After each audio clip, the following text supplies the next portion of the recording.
Sapagkat mula sa loob, mula sa puso ng mga tao ay lumalabas ang mga masasamang pag-isip, mga pangangalunya, mga pakikiapid, mga pagpatay ng tao, mga pagnanakaw, kasakiban, kasamaan, panlilinlang, kalibugan, isang masamang mata, kalapastanganan, kapalaluan, kamangmangan.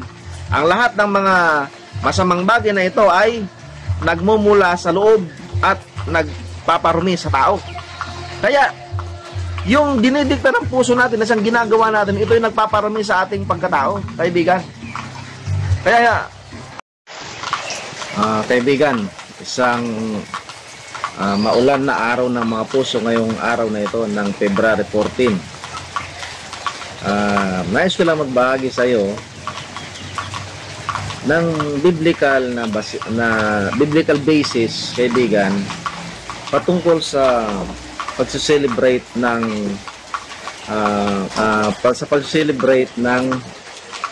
araw ng mga puso. Alam mo, kaibigan, sinasabi po ng ating banal na kasulatan sa aklat ng Jeremiah chapter 17 verse 9, which is kaibigan, ang ibabahagi ko lamang na ito ay upang maunawaan natin at malaman natin ang kahulugan ng pag-celebrate ng araw ng mga puso. Hindi ko naman sinasabi na masama ang puso mo at hindi ko rin sinasabi na tama ang nilalaman ng puso mo.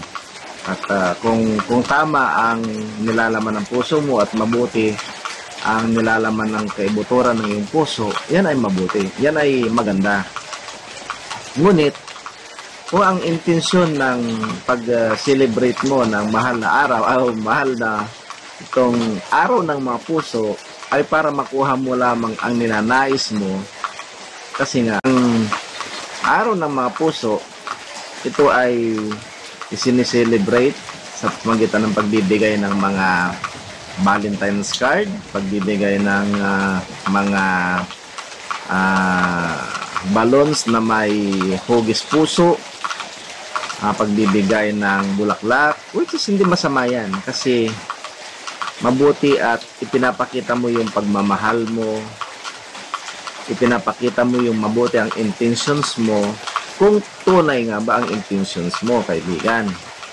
Alam mo ba, sabi ng Biblia, kaibigan, pero huwag kang magagalit kung tatamaan ka sa bagay na ito.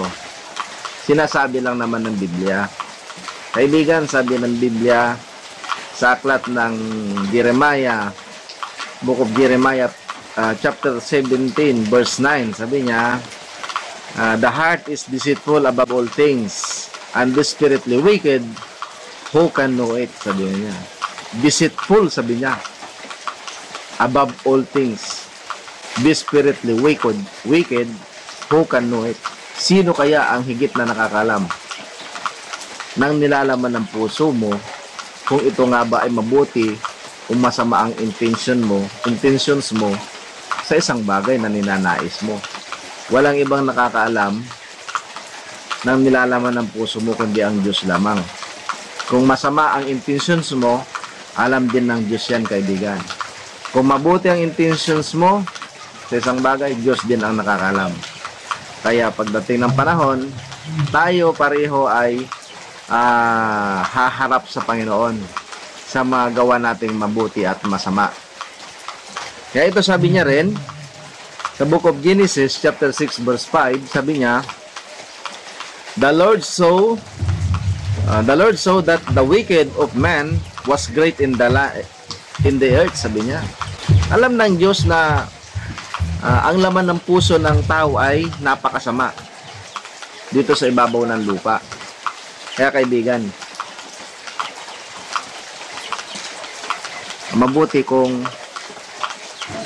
mas mabuti kung mabuti ang intentions mo.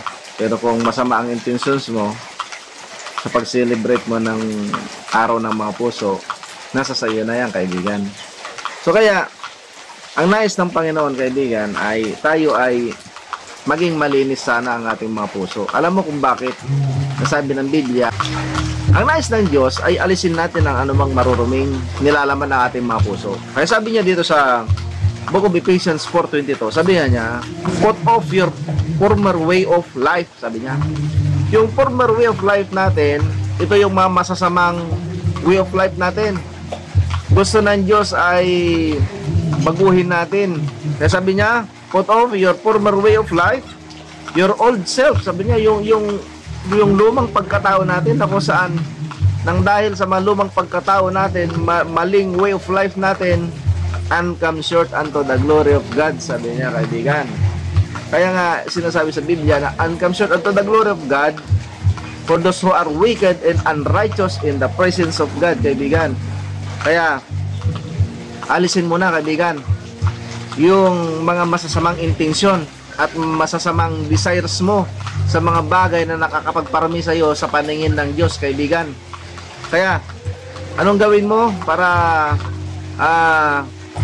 maging mabuti ka sa paningin ng Diyos, maging righteous ka sa paningin ng Diyos, para mabago mo siya? Kasi hindi mo kayang baguhin, kaibigan, yung sarili mo by your own way, kaibigan, kundi mababago lamang ang buhay mo by way na kilalanin mo ang Panginoon sa buhay mo, upang magkaroon ka ng tinatawag na kalinisan ng iyong puso, magkaroon ka ng malinis na pag-iisip, magkaroon ka ng malinis na puso ng iyong buhay.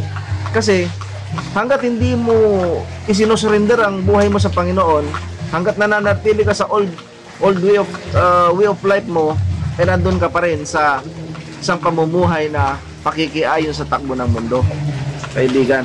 Kaya ito sinasabi niya rin dito sa Book of Matthew 15 verse 9, sabi niya, evil thoughts, murder, sabi niya, ito yung bunga ng mga masamang intentions natin. Yung kung ano yung mga bunga ng masamang nilalaman ng ating mga puso at kaisipan at masamang gawain natin, ito ay idinidikta ng ating puso. Yung laman ng ating isip, kaibigan, ay nagmumula sa puso yan. Kaya ito sabi niya sa Book of Matthew chapter 15 verse 19, evil thoughts, murder, adultery, sexual immorality, theft, false testimony, and slander. Sabi nga niya, slander, which means ito yung pagpapatotoo sa walang katotohanan, kaibigan. Kaya ito yung nagiging bunga niya. Kaya sabi niya, evil thoughts, murder, adultery, sexual immorality, theft, sabi niya, false testimony, and slander. Kaya dapat ay wala sa atin itong mga bagay na ito. Mawawala lamang itong mga itong uri ng pag-iisip na nagmumula sa ating mga puso kung tayo ay belong na sa pamilya ng Diyos. Kasi maaari sabihin mo na, bakit hindi ba ako pamilya ng Diyos? Hindi ba ako anak ng Diyos? Kasi sabi ng Biblia, kaibigan, your father is the devil, sabi niya. Kasi kung ano yung nais niya, yun ang ginagawa mo. Yung paggawa ng masama, hindi kalooban ng Diyos yan, kalooban ng diablo yan, kagagawa ni Satan yan, na kung saan ayaw mo kasi magpasakop sa kapangyarihan ng Diyos, kaya nagagawa mo yung mga masamang bagay, yung mga maling bagay sa buhay mo. Kaya kung nais mong maging mabuti ka sa paningin ng Diyos, kaibigan, wala kang ibang gagawin kundi tanggapin mo ang ating Panginoong Jesucristo bilang iyong Diyos at tagapagligtas upang sumaiyo ang banal na Espiritu ng Diyos, kaibigan. Kasi hanggat ang isang tao wala sa kanya ang banal na Espiritu ng Diyos, hindi niya kayang baguhin ang kanyang sarili sa pamagitan ng kanyang sariling kakayanan. Kaya ito, kaibigan, ang sinasabi niya dito sa aklat ng Marcos 7:21 hanggang 23. Ito sabi niya, sapagkat mula sa loob, mula sa puso ng mga tao ay lumalabas ang mga masasamang pag-iisip, mga pangangalunya, mga pakikiapid, mga pagpatay ng tao, mga pagnanakaw, kasakiman, kaibigan. Ito yung dinidikta ng mga puso natin. Kaya kung hindi natin kayang kontrolin yung emosyon natin, yung dikta ng puso natin sa mga masasamang bagay, sa mga pagnanasa natin sa mga bagay-bagay, dadalhin tayo nito sa masamang takbo ng ating buhay. Kaya kung ito, kaibigan, ay kabilang ang pagkatao natin dito sa sinasabi ng aklat ng Marcos 7:21 hanggang 23. Maaring isa ka na, kaibigan, sa tumatahak sa isang maluwang na daan na ang dulo nun ay kapahamakan. Ngunit kung wala sa iyo ito, itong sinasabi ng Marcos 7:21 hanggang 23, kung hindi ka affected nito, kung hindi ka tinatamaan nito, maaaring dinadaanan mo ang makipot na daan ng dulo nun ay daan ng buhay na walang hanggan, na kung saan ang daan na makipot na sinasabi ng Biblia, na kung saan ay makakaunti lamang ang nakakasumpong nito, ang dulo nun ay naroon ang Panginoon na siyang naghihintay sa iyo upang gantimpalahan ka sa iyong katatagan habang ikaw ay nandito sa mundong ibabaw na kinabibilangan natin, na kinaroroonan natin. Kaya ito sabi niya, ulitin natin sapagkat sabi niya, kaya gawin nating pattern ng buhay natin ang banal na salita ng Panginoon upang magawa nating matuwid ang ating buhay, kaibigan. Sayang ang buhay. Maiksi lang ang buhay, kaibigan. Gawin nating pattern ng salita ng Panginoon. Itong banal na salita ng Panginoon, kaibigan, upang mamuhay tayo. Upang makapamuhay tayo na matuwid sa kanyang paningin. Dahil kung ang isang taong wala sa kanyang salita ng Panginoon, nakakatakot. Kaya bilang ang mga ama o ina, ay turuan natin ang ating mga anak sa pamagitan ng salita ng Panginoon upang masumpungan nila ang tuwid ng daan, na kung ito yung kalooban ng Panginoon sa ating mga buhay, kaibigan. Kaya paano natin dapat mabago ang way of life natin? Paano natin babaguhin yung takbo ng ating buhay?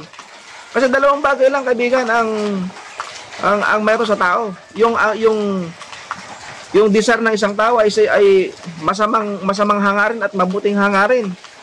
Kaya ito, kaibigan, basahin natin ang aklat ng 1 Pedro 3:12. Kaya ito, kaibigan, basahin natin. Kaya basahin natin, kaibigan, ang nilalaman kung ano sinasabi ng aklat ng 1 Pedro 3:12, na kung saan tayong lahat naman, kaibigan, ang lahat ng ating ginagawang mabuti at masama sa paningin ng Diyos, tayong lahat ay haharap yan sa pagdating ng paghuhukom. Kaya dito sa kinalalagyan natin sa pansamantalang buhay natin dito sa mundong ibabaw, gawin na natin kung ano yung tama upang tayo ay makaharap sa Panginoon na tayo ay malinis.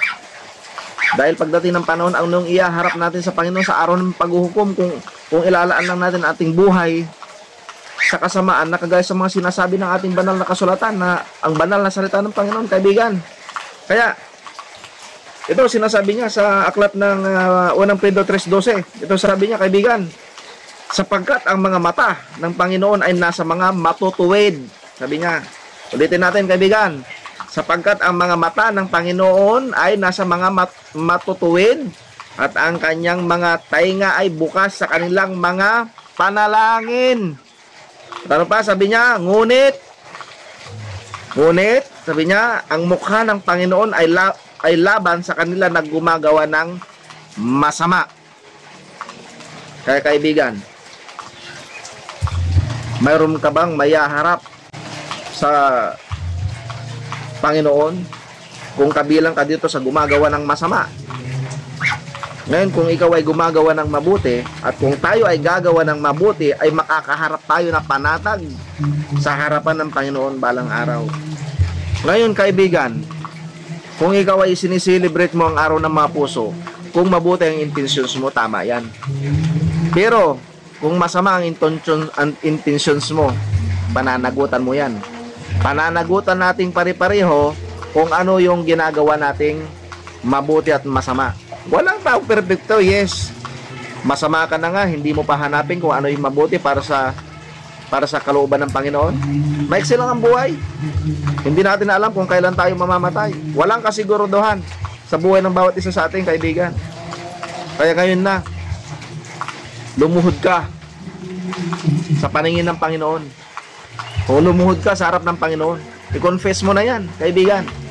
Sapagkat mayroon pang pagkakataon, mayroon pang pag-asa upang patawarin ka ng Panginoon. Sapagkat sabi niya, He is just and faithful to forgive us our sins and cleanse